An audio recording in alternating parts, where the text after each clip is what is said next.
Welcome to the Paint, Rest, Repeat podcast with Ros Gervais and Laura Day, where we chat about our creative lives as artists while keeping it real and a little bit messy.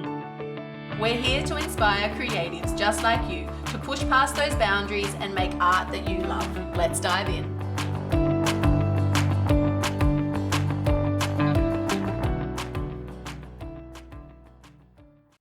Hi, Laura.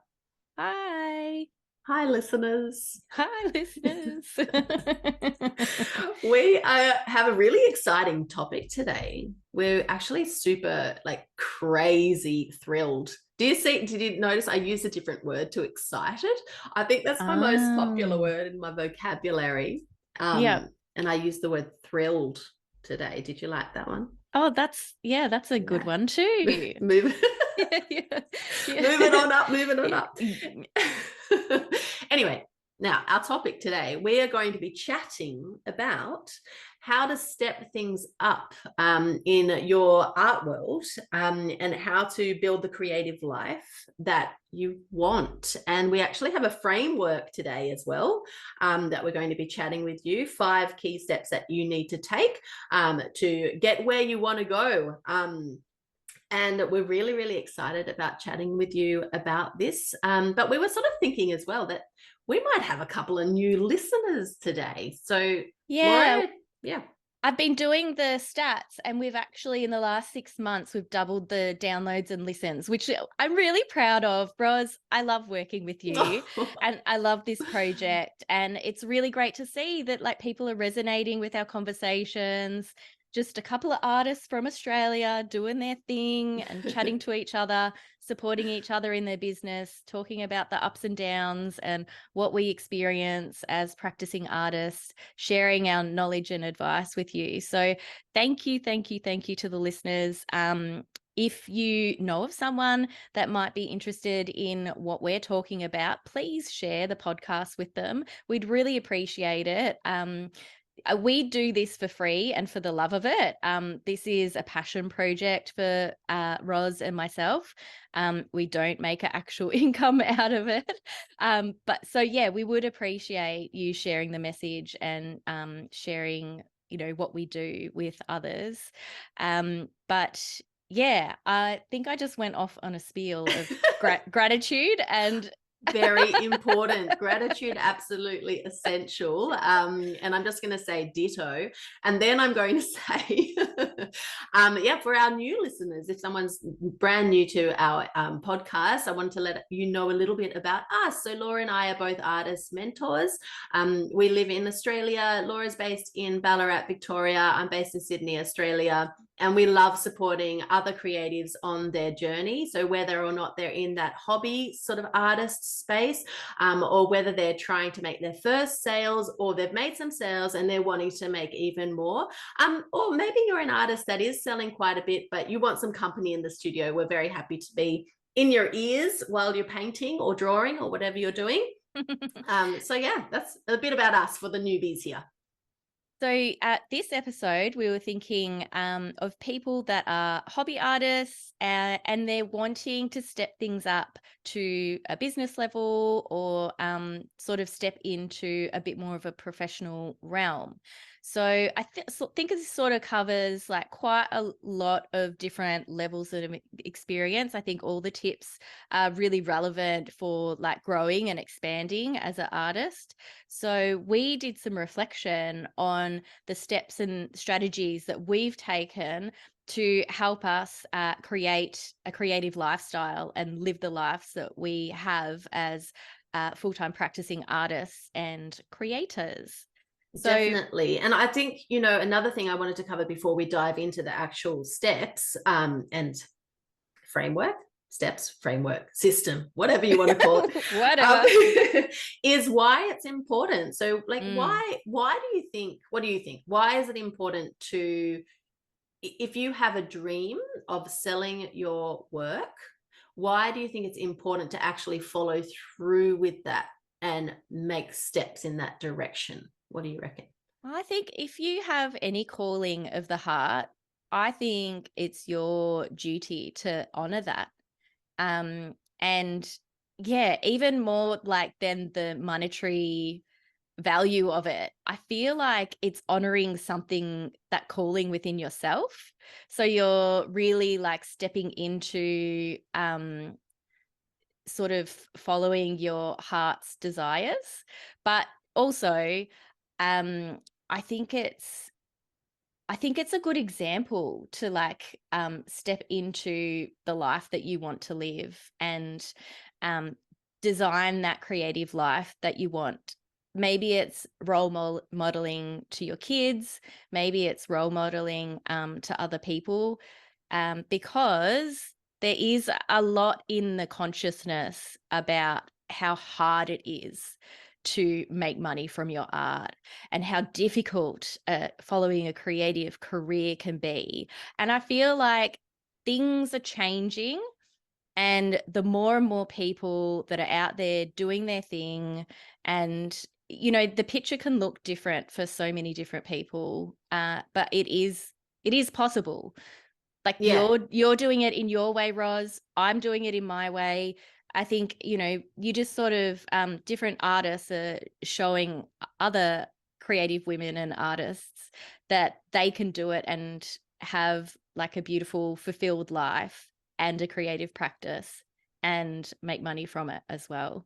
Oh, you're making me teary, because like 100%. And this is why we turn up to do our free podcast for free, because we're so passionate about inspiring other women in particular. If you're a fella and listening, you're also welcome.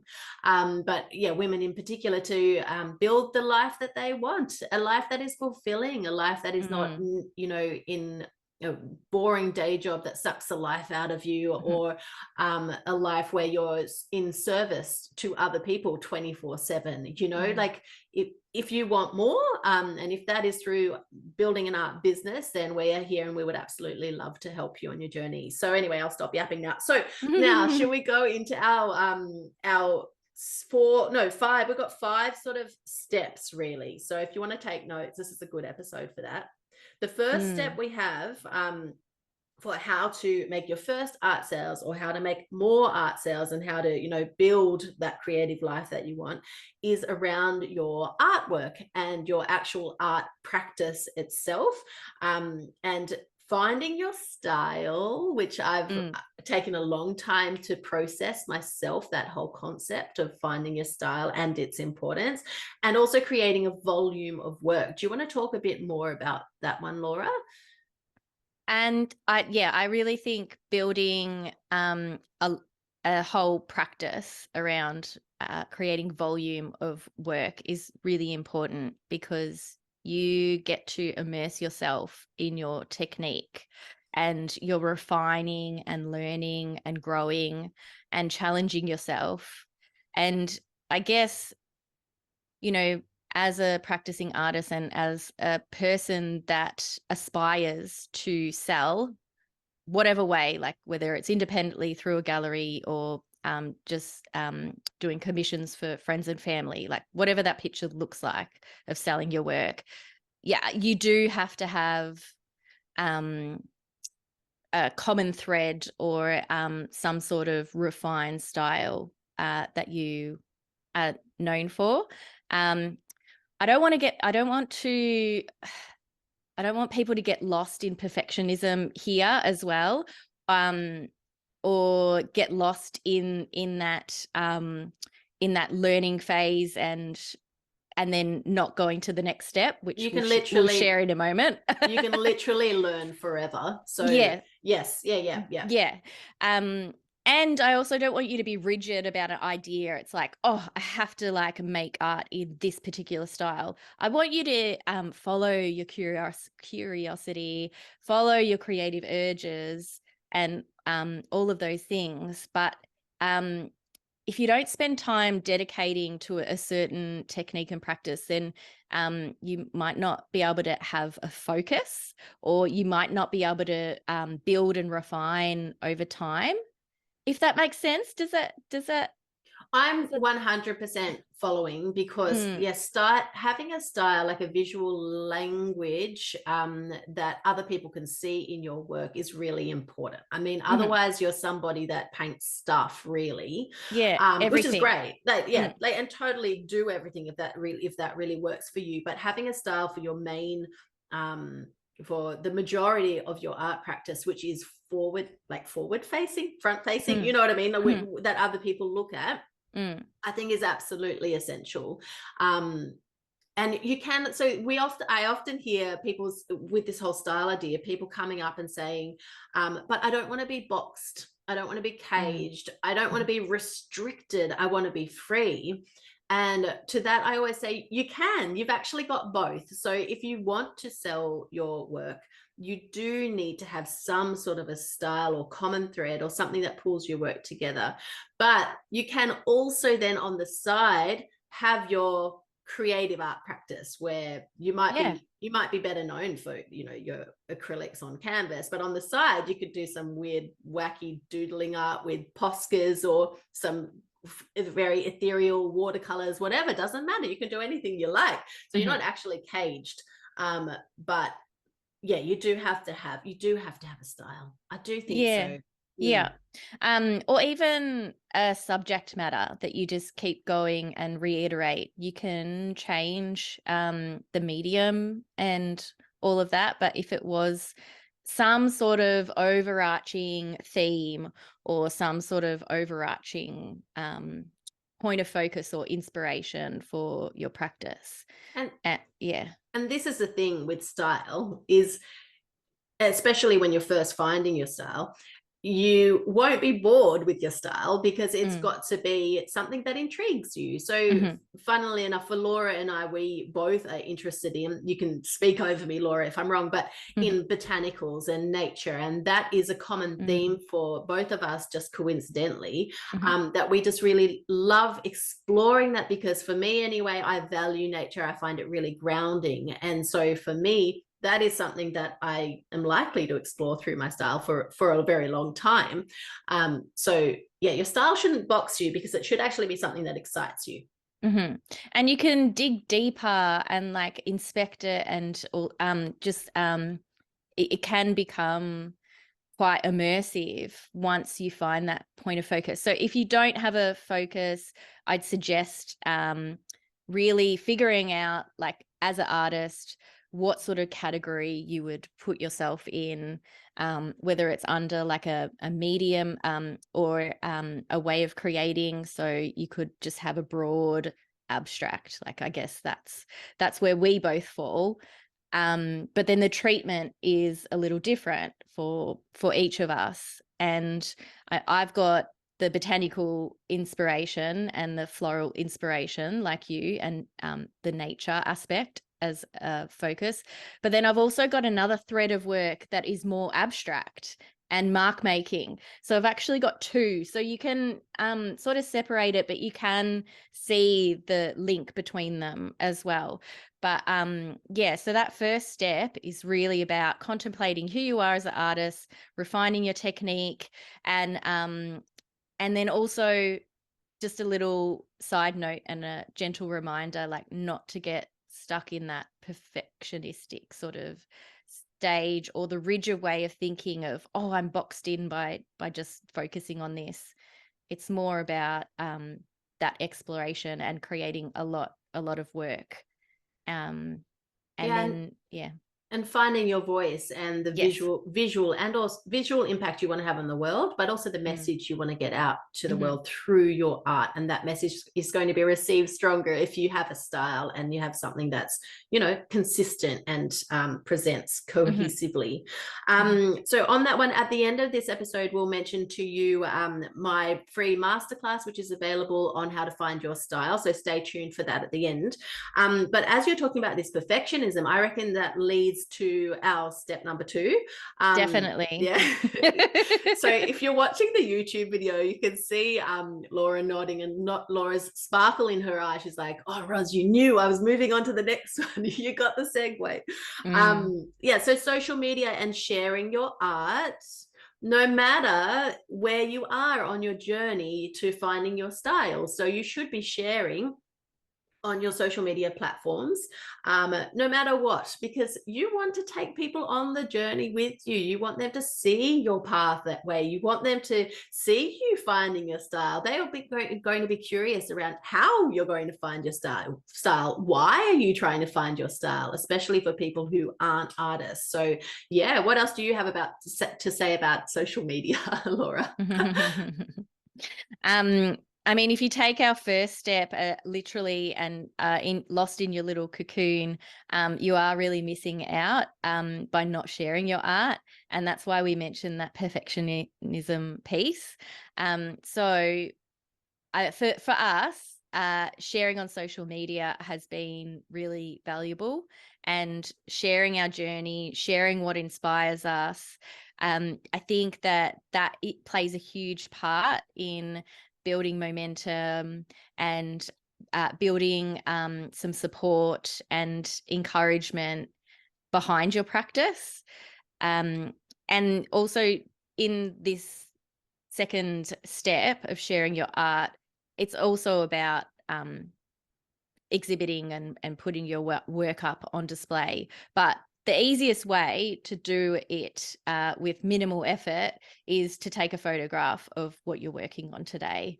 So that's why we're talking quite a lot about social media as a way of sharing your work. And not getting too precious about your photography.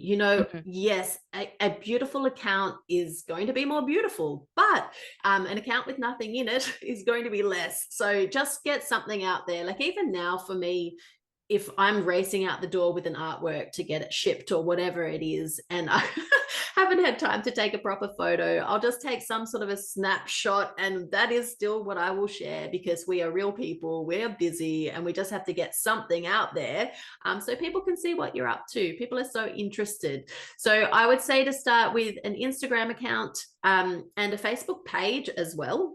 You can, when you share on Instagram, you can like tick a little button and it will also share over to your Facebook page. So you end up with the double without twice the work. And do you have recommendations? I'm really curious what you're going to say, Laura, on this one. Do you have recommendations on what you should name your Instagram account? I have my own strong opinions. I'm wondering what you think. Mine is my name. Just your name. You don't have art, do you? No. No, just your name. Do you have a personal account too? I've got a personal Facebook, but I don't hang out on Facebook. I just do the tick auto share because I like hanging out on Instagram. I feel like that's the place that I'd rather be. And do you have a personal Instagram account? No. I've just got my, yeah.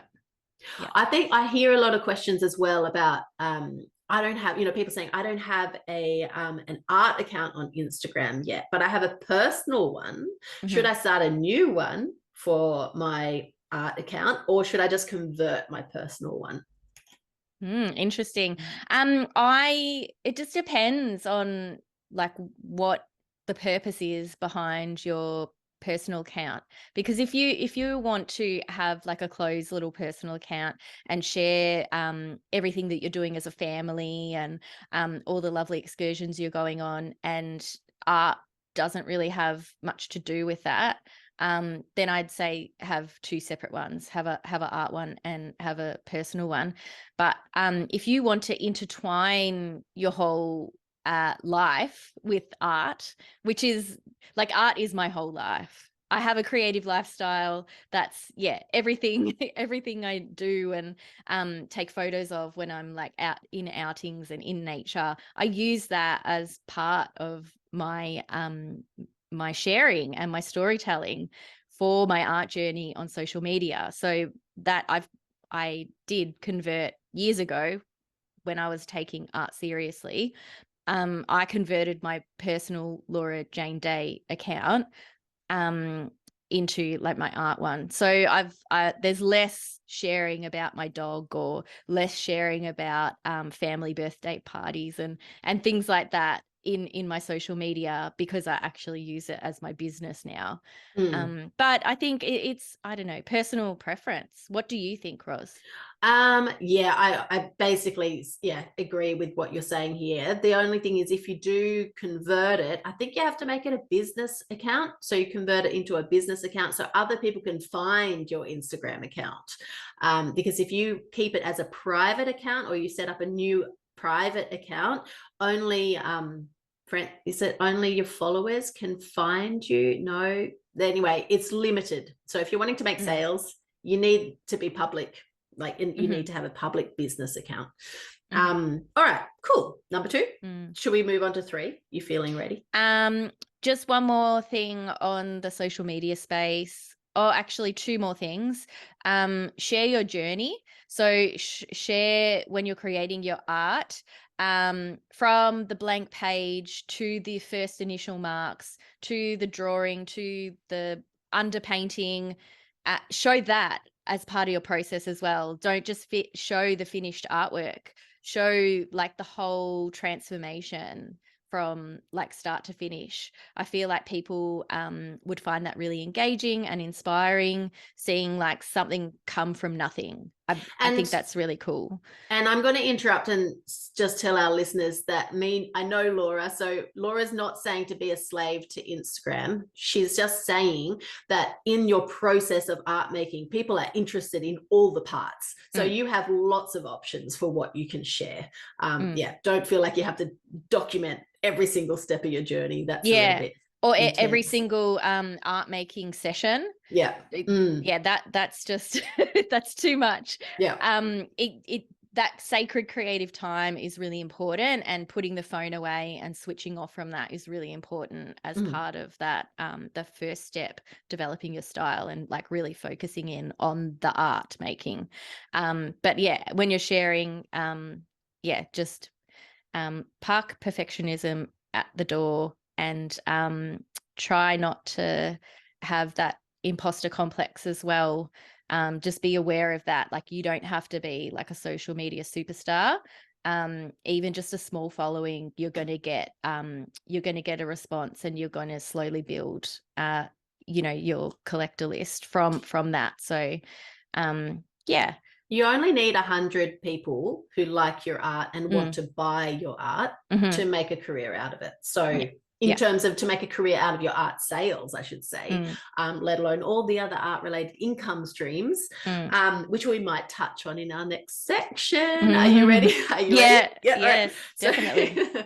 So section number 3 is all around strategy. And Laura and I, before this episode, had a good chat about what we mean by strategy, which is understanding basically the art business model that you're wanting to create.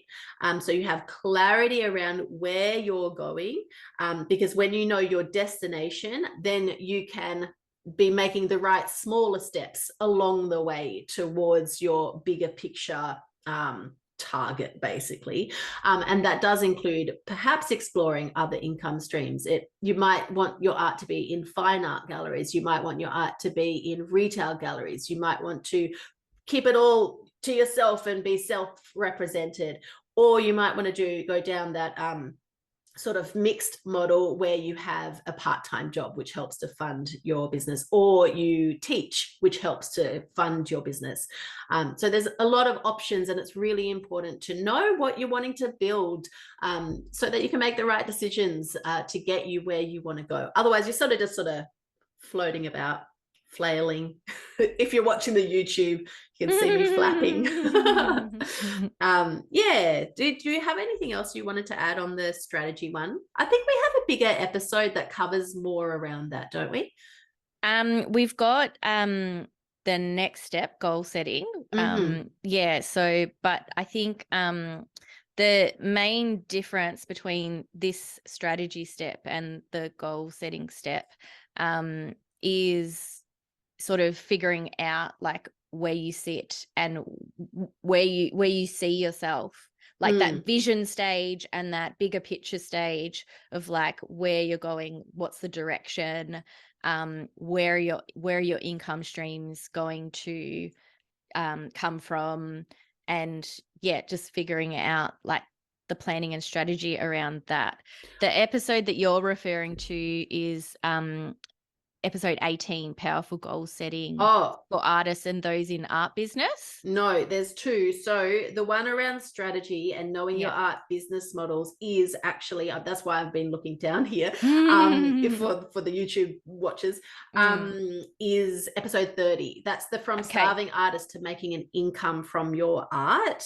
That's a really popular episode, by the way. So if you haven't listened to that, go and check out episode 30. So that's more around the strategy, the big picture stuff, the big decisions you need to make.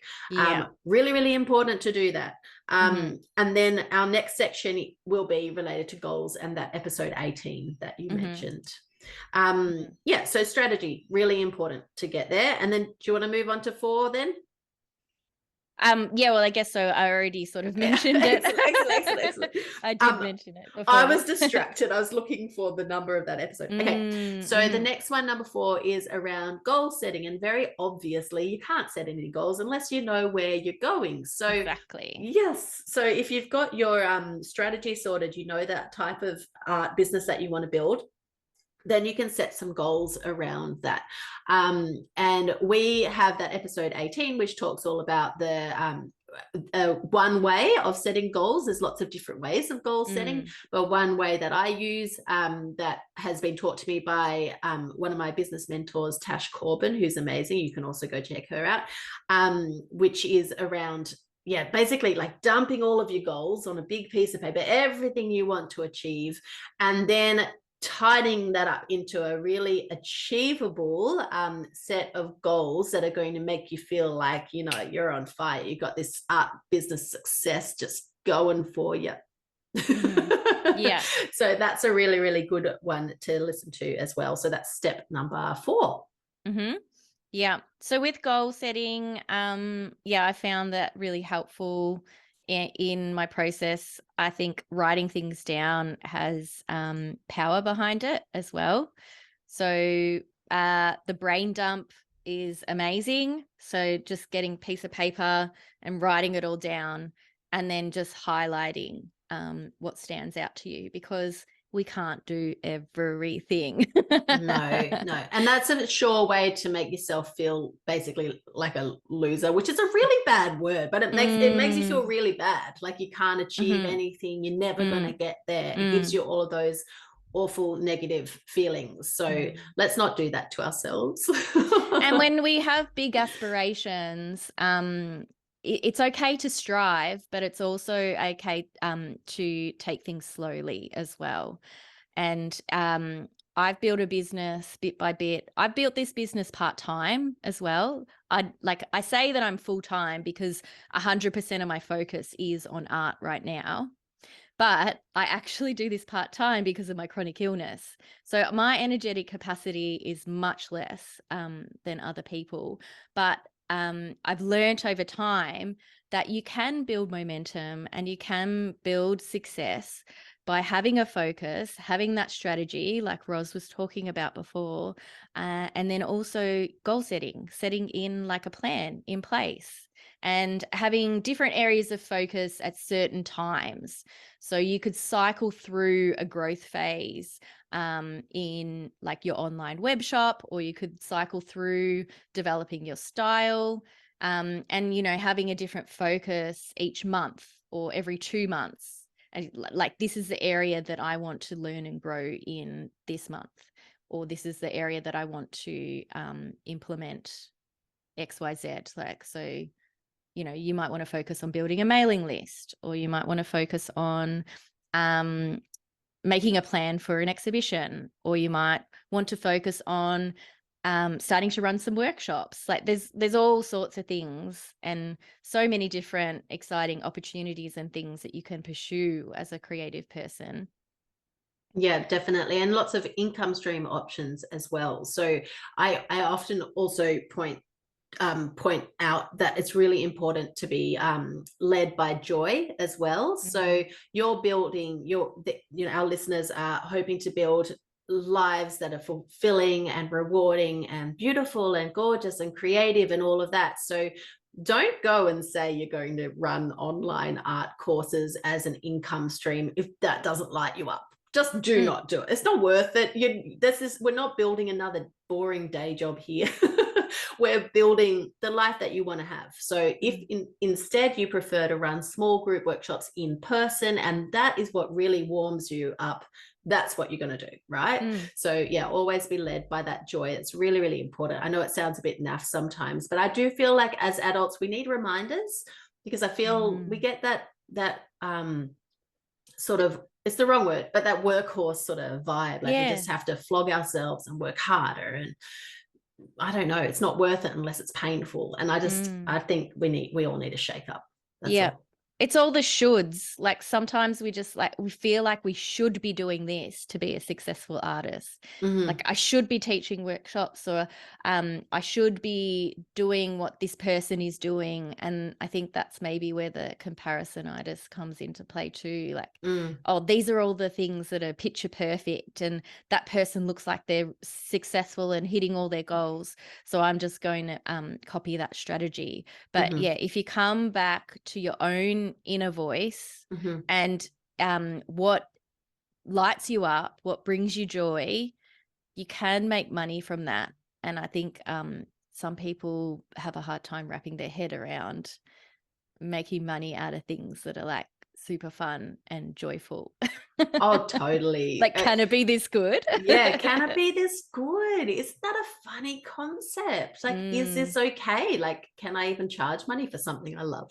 Oh, another topic. That's another podcast topic right there. Yeah. Oh my goodness, so much. Like, this is why in my art membership, so I have to mention it, in my Art for the Heart art membership, mindset is such a big part of the membership, because mindset is everything. Like being able to manage that comparisonitis, being able to manage the imposter syndrome and all of that stuff, that sort of just is always there, no matter where you are in your journey, I think.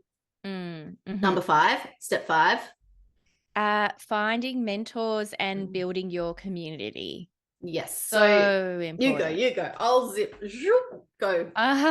You have the floor, Laura. So mentors can take different forms.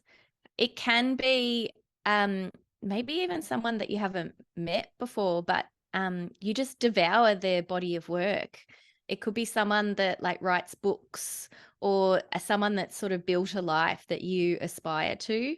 And you know, it can be like learning through their messages on podcasts, or you know, reading their body of work, or learning from books. So there's lots of different mentors that, you know, can embody teachings that you take on. And it can be outside of the art realm as well. It can be deceased artists, or like people that have built creative practices that you really love, and you can read about artists' journeys and stories as well. And then it's actual, like you could actually find mentors in your own community, and it can be a paid exchange. So whether you do someone's online course, personal development program, or you pay for one-on-one sessions, or advice from business coaches, or creative mentors or coaches as well. So that's on the mentor piece. Did you want to say your piece on mentors, Roz? What's your thoughts? I was just going to say, so you may not choose to work with one of us as your mentor, and that's fine. But the role of having a mentor is to sort of, mentors are really good, because I have my own set of mentors as well, at sort of stepping back and seeing the big picture and taking the emotion out of it, and helping you primarily with the strategy. That's what I notice with my mentors. They're just amazing at it, and they help you to ride that ride the journey. Does that even make sense? You know what I mean? Ride the pathway, whatever it is, because it's pretty bumpy. It is in art, and especially when you're first starting out, it's more bumpy. And over the years, like we talked about with Maggie McDonald, it starts to sort of level out a little bit. That's another podcast episode if you haven't tuned into that one already. So mentors are amazing for that. But the other ingredient in there that is non-negotiable is community. And this relates back as well to Julia Cameron's concept of believing mirrors, which I think you're a little bit more across, but I have my own interpretation, which is just that they're, a bunch of people or a special handful of people that believe in you and want your happiness and support you wholeheartedly on your journey. Is that how you describe them as well, Laura? Yeah, they're like your champions and they want your success. And they reflect the best parts of you back to you as well. No. So like, a community can help support you and help you, especially when you're having a season of self-doubt and just going through the waves of emotion, because it's not all like shiny and perfect and everything's like great. There are challenges along the way, and there are times when you sort of doubt your path and come up with roadblocks. So that's where community comes in, and having your people that you can vent to, problem solve with. They can support and encourage you. They can show up to your events. They can, just help you navigate all the ups and downs. Yeah. So you might have that community already in people around you, or you might tap into another, like a pre-made community, like a Facebook group, or a membership, or a local art society, or I'm just trying to think of other avenues. Can you think of other avenues of finding, if you don't have a community, like if you don't have anyone around you already? I feel like we did a podcast episode on this. Oh, we did. Yeah, I know. I was just thinking of that then. I'm like, hold on, let me scroll talked about back. this before. We totally have. Yeah. For me, I think I find it really easy to network, and I like to keep in mind those people that don't find it easy. So my suggestions would be, I guess finding Facebook groups for your local community, finding out local events, like so your council might run events for the creative sector. There also might be like little craft gatherings or exhibition openings. And the more you put yourself out there, the easier it gets. So just going along to events or in-person things, finding the Facebook groups, maybe messaging some artists that you admire on Instagram, if you prefer to do it, online, and just reaching out and just starting conversations. I think that's the best way to reach out. Yeah, and that was episode 7, by the way. Oh. Episode 7 was on 12 ideas to help you build your artist community. So go and listen. Cool. Oh my gosh, so many references. I think this episode is actually pretty big and pretty. It is. What's the word? Expansive. It's all encompassing. That's the one. I feel like it's a lot of things that we've already touched on topics, but we're bringing it all together. Yeah, that's it. So definitely go and listen to episode 7 if you're after community. The other one I just want to say as well, because you were mentioning craft groups and things like that, you might also find some believing mirrors and people to help you on your journey through small business, maybe small business groups as well. Just a random idea. All right, I feel like that's it. That's our 5 steps. Yeah, that's great. And sorry, I just do want to circle back to the mentors. The mentors and your community, they can also be examples of people that have made money through their art practice.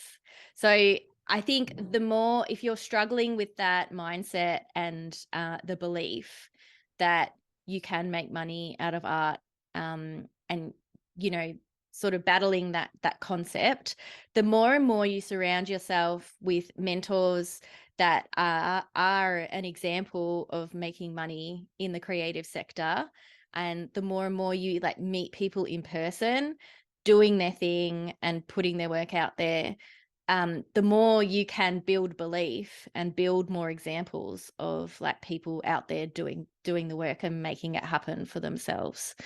Yeah. Beautiful. I love it. I love it. Now, Mm. really our point today is that as you're saying, with surrounding yourself with people like you've just described, you can actually make money out of your art. So that is the point. If this is what you want, if this is what you're feeling called to create, it is 100% possible. You do need a range of ingredients. You need your community. You need a mentor as well. And you can definitely traverse that journey. And we're here to help you. So listen to all of our episodes so that we can help you on your journey.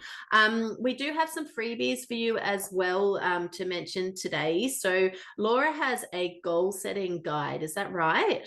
Yeah, it's the Art Biz goal setting guide. So that'll help you plan out the things that you want to work towards. Yep. So head to the details in the show notes. We'll pop the link direct for you there. But otherwise, is that on your website? It's laurajaneday.com free?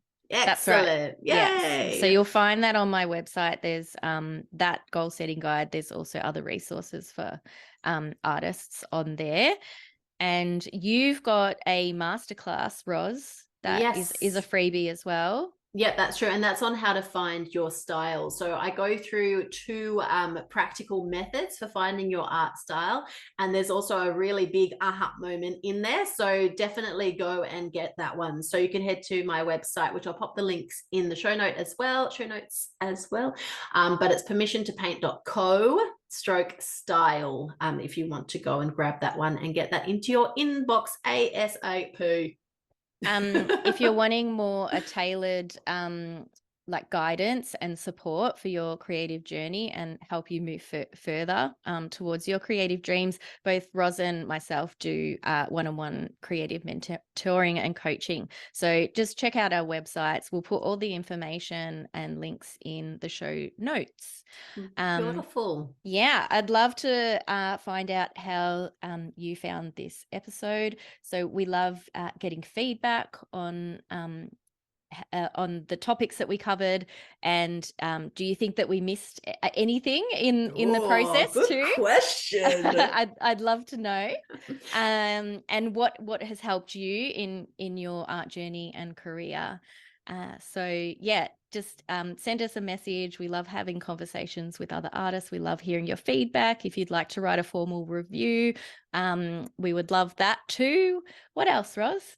I was going to say, if you have a friend who is an artist who you think should be selling their art because it's gorgeous, send them this episode. So send them the link to this episode so that they can tune in as well. And be that person's believing mirror, because sometimes, and actually I will say fairly often, there are artists that sit alone in their creative space at their art table, creating because they love it, but they don't actually see the potential in their beautiful work and the fact that they could actually use that as an avenue to get out of their day job or to even just have your art pay for your own supplies, So yeah, that would be great. So we can help them on their journey too. Is that it? Yeah, I think so. That's a meaty episode, isn't it, Roz? It was a really good one. I know. Well done us. Mainly well done you. I don't know. I just messy mind mapped it. You typed. You're very organized, Laura. No, we're a team. We work together, definitely. What did I say to you the other day? You the bring yin the and yin, yang. I bring the yang. Yep. It's true. All right. Well, thank you everyone for listening, and we'll see you soon. Bye. Bye.